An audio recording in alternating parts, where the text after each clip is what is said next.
It's the most emotional experience that a person can go through to know that what they're working on is something that has... There's a special kind of silence that follows a public collapse. Not the kind that brings peace, but the kind that echoes. It lingers, it haunts. And right now, that silence belongs to Rachel Zegler. Once hailed as Disney's next icon, a breakout star from West Side Story, she now stands as the face of one of the biggest entertainment disasters in recent memory. It was supposed to be a fairy tale. And in a way, it was, just not the kind that ends with happily ever after. Rachel Zegler had everything: a powerful voice, a camera-ready presence, critical acclaim. She had the lead role in Disney's reimagined Snow White, a $200 million mega-production meant to bring a timeless classic into a new generation. It was bold, ambitious, designed to feel fresh and relevant. But no one expected it to implode, and no one saw The Simpsons coming. With perfect timing and brutal satire, Springfield delivered the death blow. You know, I don't need your business. You know what? Maybe Disney does. Maybe you're a tool, you're a pawn in this film. You didn't write it. An entire episode dedicated to mocking Rachel's version of Snow White.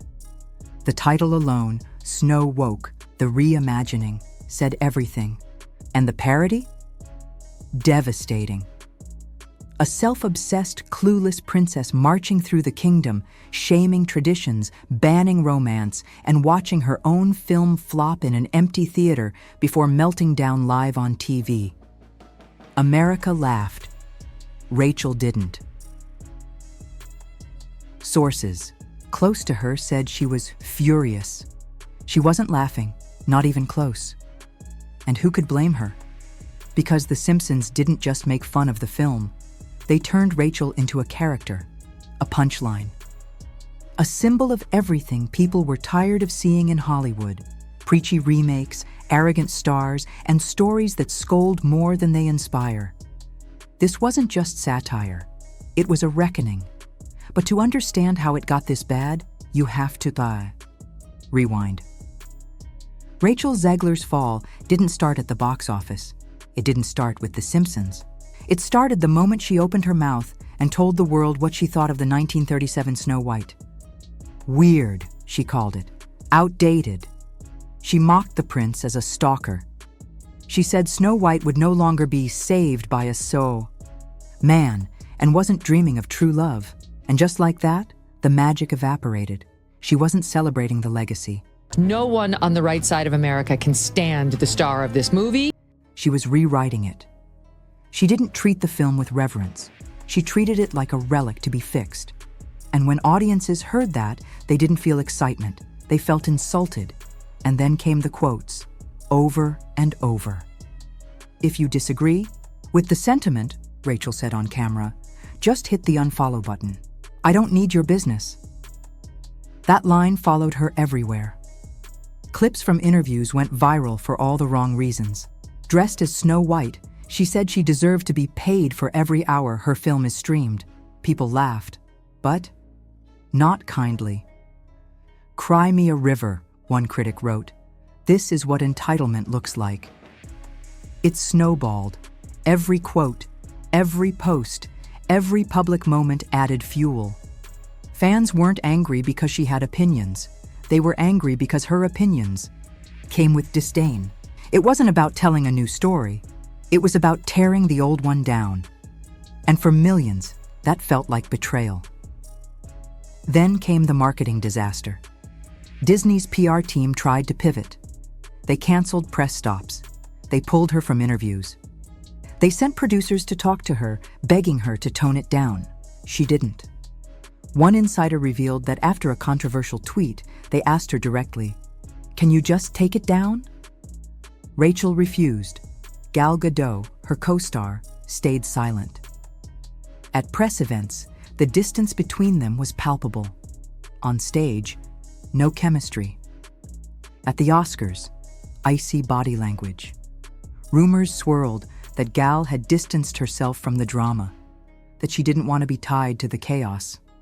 And Disney? They said nothing. They stood back and watched their $200 million film fall apart.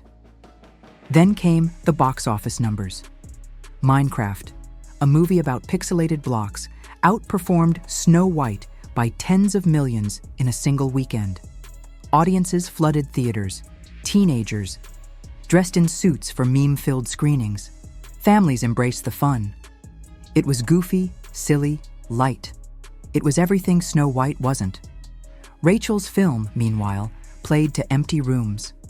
Viewers filmed themselves in vacant theaters, showings with one or two people. Others showed full rows of empty seats.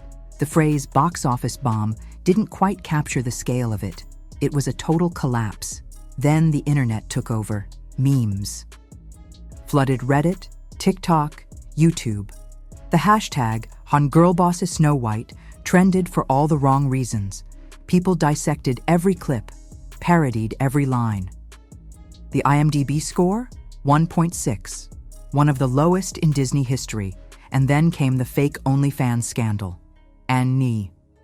AI-generated image of Rachel, made to look like an OnlyFans profile, went viral.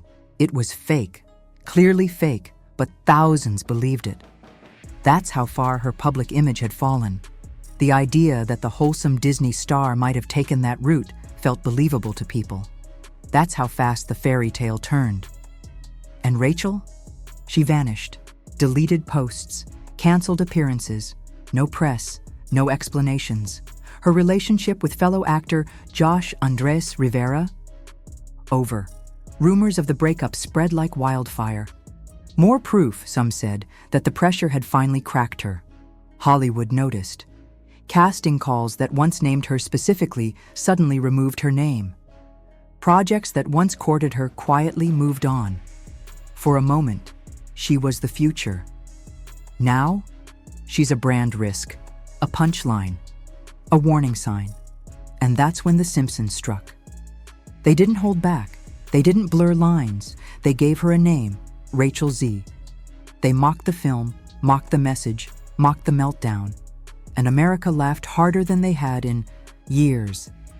Because the Simpsons said what people were thinking, that it wasn't just about a bad movie. It was about a cultural moment, a tipping point. The moment audiences pushed back and said, enough.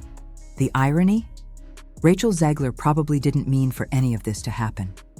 She likely believed she was doing something bold, something empowering. But in trying to change the story, she lost the story. She mistook her own opinions for universal truths. And in the process, she alienated the very people who were supposed to root for her. Over? Let us know your thoughts in the comments.